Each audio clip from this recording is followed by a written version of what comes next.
दोन्ही राष्ट्रवादीच्या विलिनीकरणावरून सुरू असलेल्या कुरघोडीचं राजकारण काही संपण्याचं नाव घेत नाहीये। शरद पवारांनी पुन्हा एकदा विलिनीकरणासंदर्भात भाष्य करत फडणवीसांना सुनावलंय, तर दुसरीकडे अनिल देशमुख यांनी देखील 14 बैठका झाल्याचा दावा केला। त्यामुळे विलिनीकरणावरून सुरू झालेलं राजकारण थांबण्याचं नाव घेत नाहीये। आमच्याशी शेअर न करता ते असा निर्णय घेऊ शकतील का? आमच्या पुरतं मी सांगतो की अशा प्रकारच्या तारखेची माहिती आम्हाला नाही। प्रत्येक गोष्ट ही मोदींना किंवा महाराष्ट्रात फडणवीसांना सांगायलाच पाहिजे। हा हट्ट कशासाठी आहे? अजितदादांची देखील विलिनीकरणाबद्दलची इच्छा होती का, हा देखील या निमित्ताने प्रश्न आहे। राष्ट्रवादीच्या विलिनीकरणावर शरद पवारांनी पुन्हा एकदा रोखठोक भाष्य केलंय। विलिनीकरणासंदर्भात अजित पवार, जयंत पाटील यांच्यामध्ये चर्चा सुरू होती असा सूर शरद पवारांनी पुन्हा एकदा आवळलाय। त्यामुळे राष्ट्रवादीच्या विलिनीकरणाच्या मुद्द्यावरनं पुन्हा राजकारण तापलंय।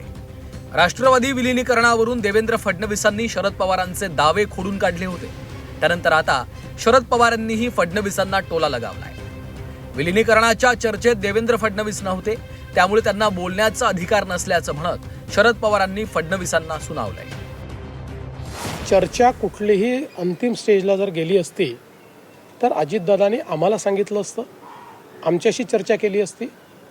कुठली तारीख जर ठरली असती तर ते आमच्या सरकारमध्ये आहेत आणि सरकारमध्ये आमच्याशी शेअर न करता ते असा निर्णय घेऊ शकतील का? त्यामुळे आता पवार साहेबांचं त्यांचं काय बोलणं झालं, कोणाचं त्यांचं काय बोलणं झालं, मला याची कल्पना नाही। आमच्या पुरतं मी सांगतो की अशा प्रकारच्या तारखेची माहिती आम्हाला नाही। माझा उल्लेख करण्याचा काय अधिकारी समजलं, या सगळ्या चर्चेत ते कुठेच नव्हते, त्यामुळे त्यांना भाष्य करायचा काय अधिकारी माहिती। संजय राऊतांनीही राष्ट्रवादीच्या विलिनीकरणासंदर्भात विधान केलं। विलिनीकरणाबाबत दोन्ही पक्षांचे नेते किंवा पवार कुटुंबात चर्चा झाली असावी, मात्र निर्णय आम्हाला विचारूनच घ्यावा असा फडणवीसांचा हट्ट का, असा सवाल संजय राऊतांनी उपस्थित केला आहे। प्रत्येक गोष्ट ही मोदींना किंवा महाराष्ट्रात फडणवीसांना सांगायलाच पाहिजे किंवा त्यांना विचारूनच निर्णय घेतले पाहिजे सर्व पक्षांनी आणि सर्व कार्यकर्त्यांनी सर्व पक्षाच्या। हा हट्ट कशासाठी आहे? हा अनाठाही हट्ट आहे। अजित पवार हे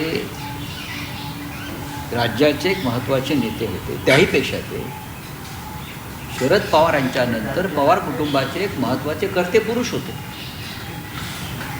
त्यांच्या कुटुंबात चर्चा झाली असेल पण त्यांच्या दोन पक्षातल्या प्रमुख नेत्यात जर चर्चा झाली असेल, मुळामध्ये राष्ट्रवादी काँग्रेसचं विलिनीकरण करायचं का नाही करायचं हा निर्णय सुनेत्राताई पवार यांनी घ्यायचा आहे। सुनेत्राताई पवार या राष्ट्रवादी काँग्रेसच्या सर्वेसर्वा आहेत।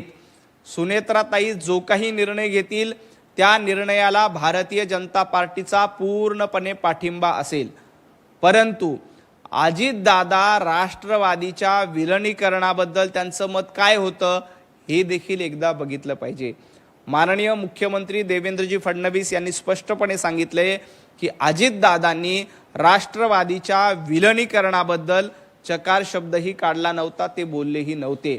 मुळामध्ये राष्ट्रवादीचं विलिनीकरण व्हायचं असेल तर ते निवडणुकीपूर्वी झालं असतं, परंतु अजितदादांची देखील विलिनीकरणाबद्दलची इच्छा होती का, हा देखील या निमित्ताने प्रश्न आहे। शरद पवारांनी केलेल्या दाव्याला माजी गृहमंत्री अनिल देशमुखांनी देखील दुजोरा दिलाय।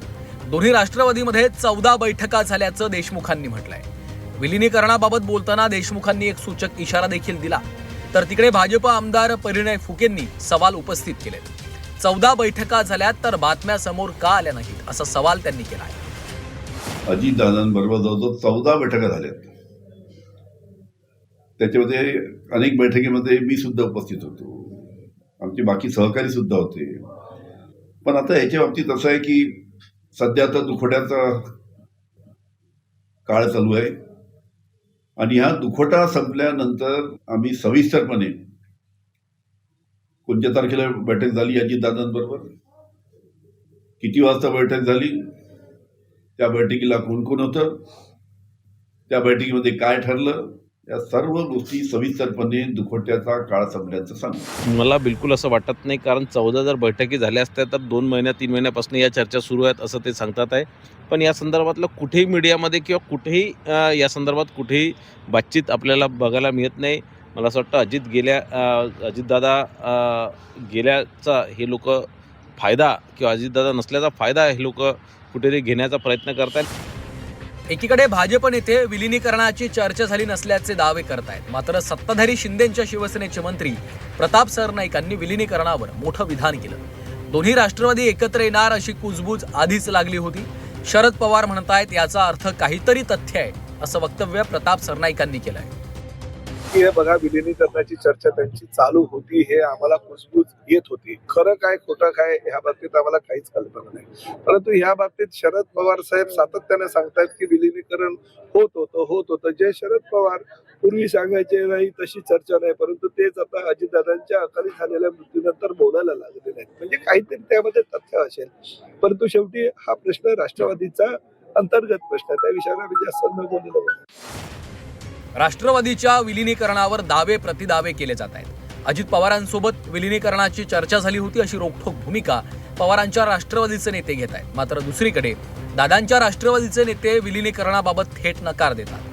त्यामुळं खरंच चर्चा झाली होती का, की अजित पवारांच्या निधनानंतर हवेत बाण सोडले जात आहेत असे प्रश्न आता उपस्थित होत आहेत.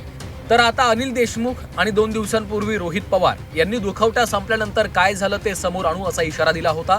त्यामुळं विलिनीकरणासंदर्भात आगामी काळात आणखी राजकारण तापण्याची चिन्ह आहेत. ब्युरो रिपोर्ट, झी 24 तास.